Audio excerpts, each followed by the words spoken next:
Welcome to the R3 Network Interview Corner, the first ever episode. My name is Ryan Praiser. We are here with the R3 Network to introduce you to new and upcoming talent. We are here to share new ideas and trends that are going on in the arts industry and explain this art from the artists themselves. And one of these said artists is here with us today. This is Marley Wildthing. Introduce yourself. Hi guys. Who are you? My artist name is Marley Wildthing. Marley Wildthing. I'm a singer, songwriter, which Singer, explains. Songwriter, yeah. and also just musician. And what, sorry? Just musician. Just musician. Yes. Okay. And what else do you do? So you say you're a musician, you're a singer, Yes. right? Yes, Yeah. I mostly sing. I play ukulele. I play bouzouki, Greek thing. I play bass for myself and also for others. Okay. And all instruments basically that I need to arrange a song. Okay. What makes you A little. so special, though? What makes you special? Why am I bothering to interview Marley Wildthing for the first ever edition? I don't know. No, I guess it's because I make my songs completely myself, or the arrangements. Then once it comes to studio, of course I do it with other people. So you have like a whole concept in your idea when you write the thing? Yes, about the songs, about how they should visually look like, and also I guess what is also special is that my songs are very honest. Honest. They come out of my diary. Yeah? Naturally. So you have a diary. How long have you kept the diary for? Each lasts for about a year. Each last. So how many diaries do you have? I started writing when I came to Prague. So that's... So I think I have now, it's probably my fourth one now. Fourth diary or fourth year? Like Fourth diary. Fourth diary. Yeah, I came here like 3 years ago. Okay, so that's a lot of writing. That's a lot of inspiration to pull from. That's a lot of bullshit too. Yeah. So, with this diary, what's it like? It's like having a conversation with your past self or something, I guess. Yeah, it's... I mean, I write a lot of songs that are either very personal or even a little critical, or a little like... One of those later with Tunnelvision, right? Yeah, so it's mostly helping me to get over something. Right. It feels like you're writing it down and then you see it from the outside, so it's less heavy in your head. And afterwards you can look at it and you can actually see how stupid you were. Yeah, it's like sharing the load with the notebook or something, you know. They carry half the weight for you. Yeah. Yes. Now, you said that you have some other things that you play bass in. What's Exactly. this? It's kintsugi, no? Yes, I play bass for my own project, but mostly as a real bass player in my friend's project. It's called Kintsugi. It's a band. Right now we are 5-piece, Okay. 4 to 5. Okay. You have plans for more people in there? We'll see. I guess it would fit because it's the band is more wild than my own project. I would say it's like more dancey music, very very fast and upbeat, and just a lot of different people coming together. Like we have a flute player, we have someone who's playing electric guitar. Nice. As a So solo that's one of the reasons I got you on the first interview, is because you are very versatile. You have a lot of different projects and you have that complete project control idea.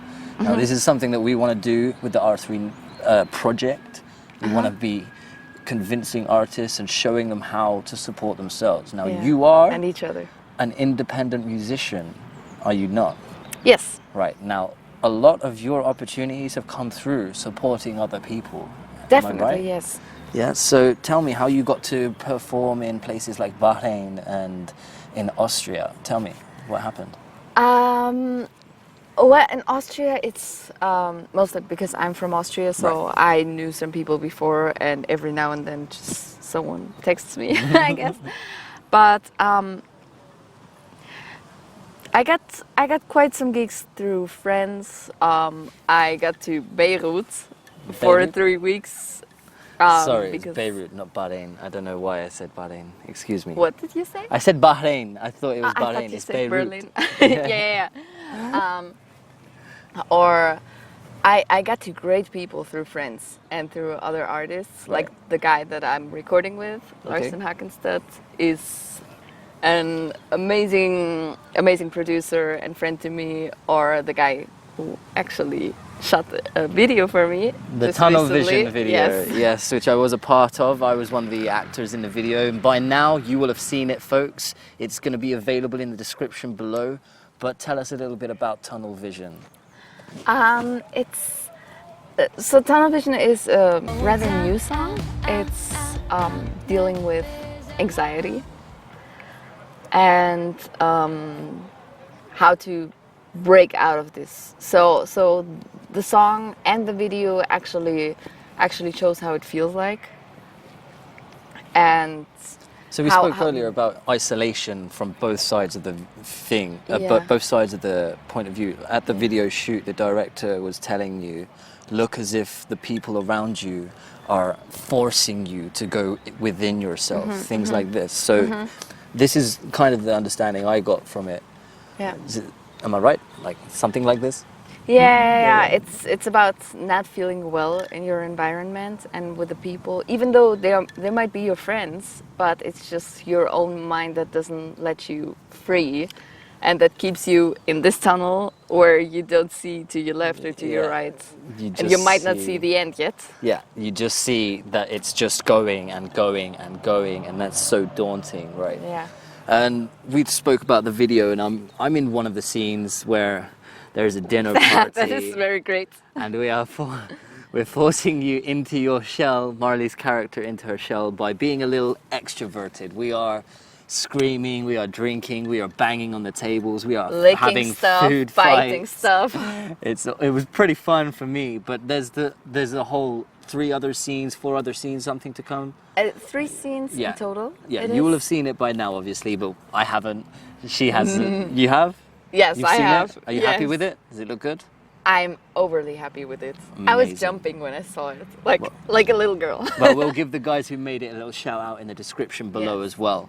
Now, for the movie shoot, what was, apart from the isolation, what other concepts can we look out for? Is there anything in the color, anything that you specifically said, right, I need this to show this?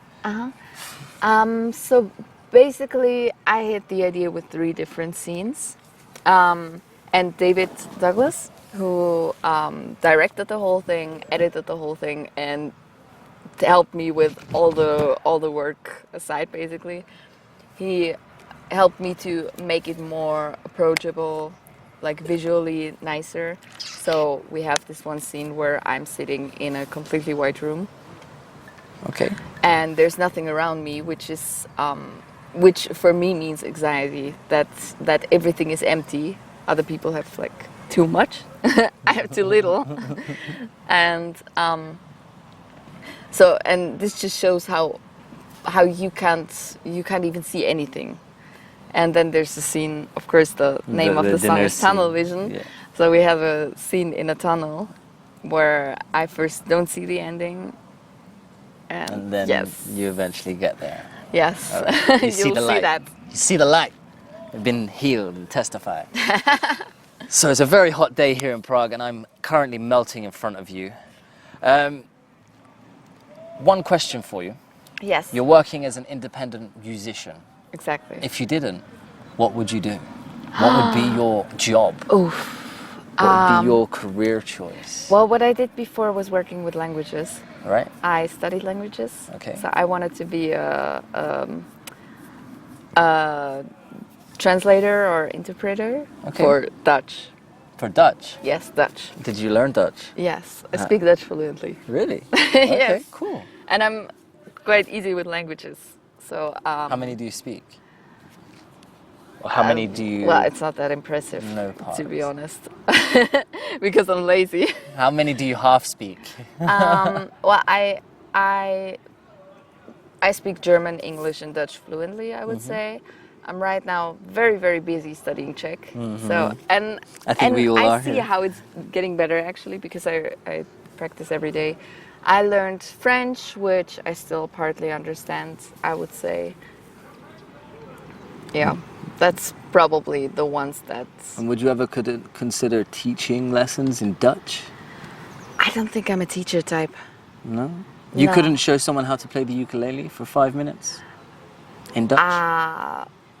In Dutch. Yeah, just teach people how to teach themselves. This is the concepts that we're going for here at R3. And Yeah. you've been involved in my projects before. I want you involved in this going forward. So like, you know, things like this, teaching people for 5 to 10 minutes some techniques that will help them out in their native tongue will be a lot more advantageous than in a foreign tongue. That would be actually funny to, you know, like put two things I learned together. Yeah, and that's it. Put all your skills together. It should add up to more money and more success for you, more happiness for you.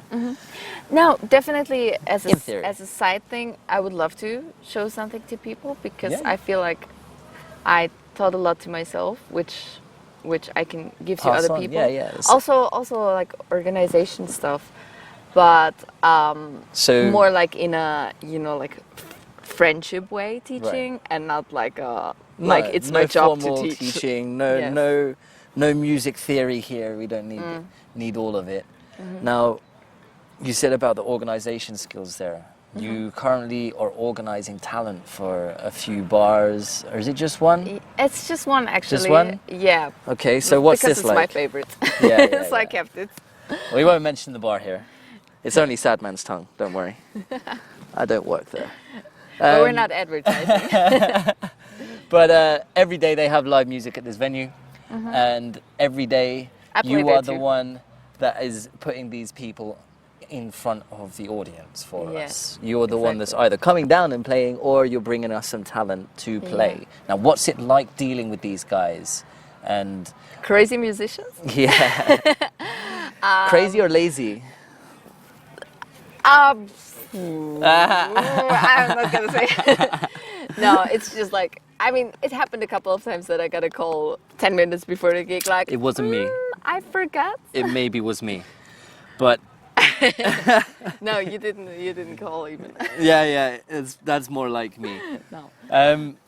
But yeah, so with different artists, they always have their different requirements for how they're playing. Have you ever sort of pushed anybody in a direction and then seen it pay off because of your advice?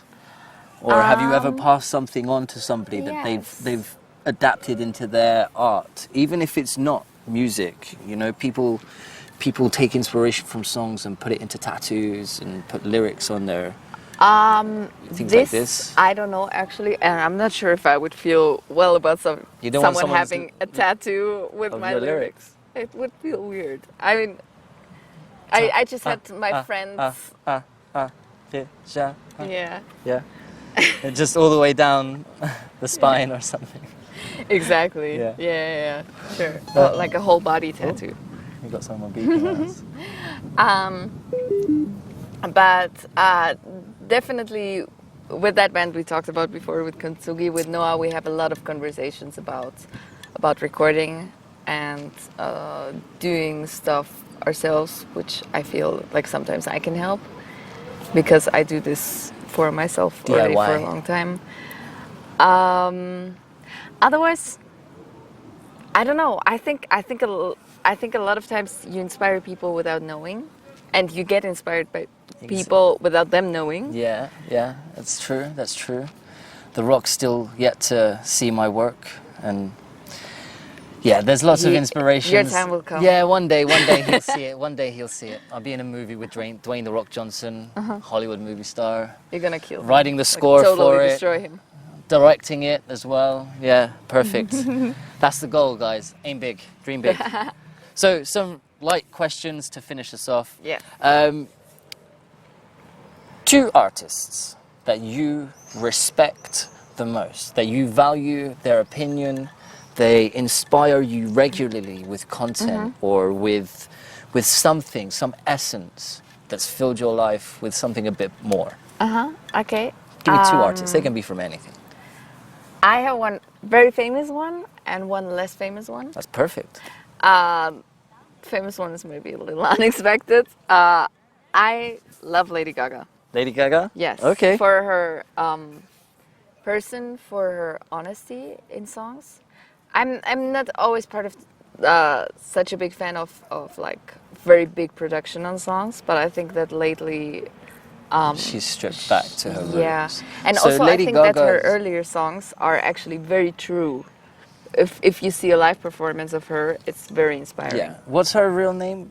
Do you know her real name? Stefani Germanotta. Germanotta. She had a Something like band this. before under this name. There was a Really? Stefani. Yeah.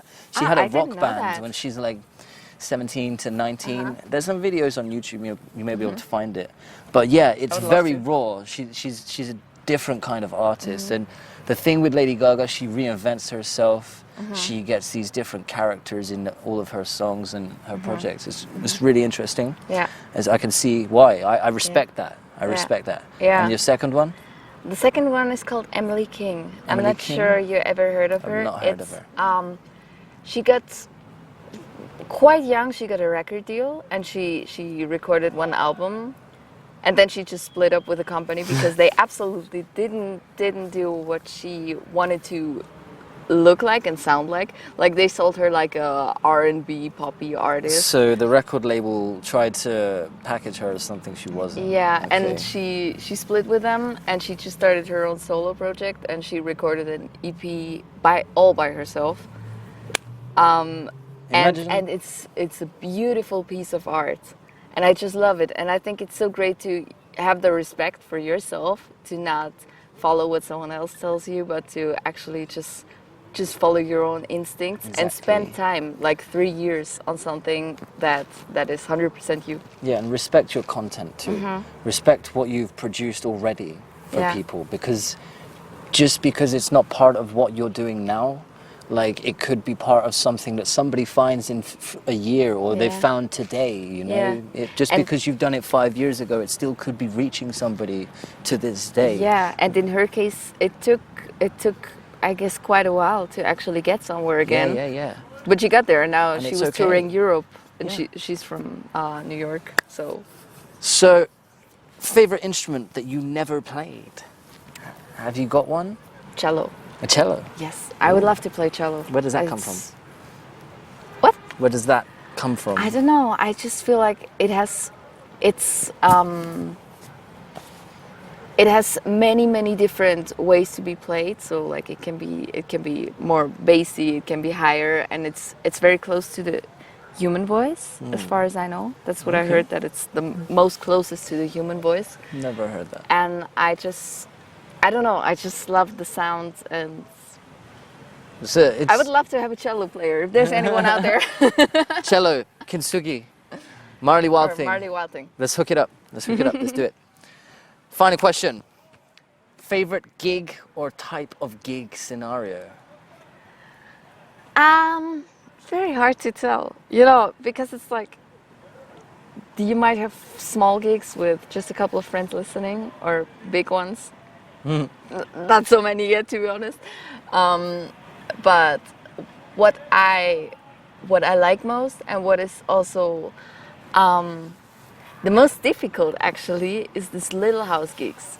The little gigs. Where you talk to people before and afterwards, and where you see everyone's faces. Personal, right? They know you. Yes. Then at any minute, these people could come up and be your friend. They could Yeah. come up and be your next fan. At Yeah. a big concert, you might not get these vibes, I guess, right? Yeah, and you can just involve them more. I had one in Munich where I put the people in 2 different groups, and I made them sing different things, and then I sang something different. Yeah. And it worked, and it's such a feeling of, you know, Yeah, community. it's great. It's things coming together Yeah. and making it work. Yeah. No, I mean, although I have to say, of course, the big gigs are very exciting too. What's the biggest one you've played? I had 2 pretty big ones. One was on Old Town Square in Prague, on a big stage in January outside. Nice. That was very cold, but it was so much fun still. That would be freezing, man. Screw Yeah. that. No. And the other one was pretty hot. Yeah. That was just recently on Nova Rock Festival in Austria, on a singer-songwriter stage. Nice. But it was awesome also to see old friends and play there where Get I've been back to 10 years home in ago Austria, as a yeah. visitor. Eventually, I might do the same. Now, tell us the last few things. Where can we find you on the internet? Facebook, Twitter, YouTube, and stuff. Where's the video going to be? And then finish up with something that you want to say. Yeah, so my new music video, Tunnelvision, is out now, and you can find it on YouTube. You can also find me on Instagram. I spam mostly there as Marley Wildthing, and on Facebook as Marley Wildthing. It's always the same, basically. Marley Wildthing. Yes. Find her and see her play Sad Man's Tongue regularly if you want to. There's other gigs coming up. Good luck with Kintsugi. Good Thank luck you. with Tunnelvision. Hopefully the people love it. And I can't Hope wait so. until the new album comes out. Maybe we'll see you again with a Reaper project. Yes. Thank you very much. Thank you. That is respect. All right.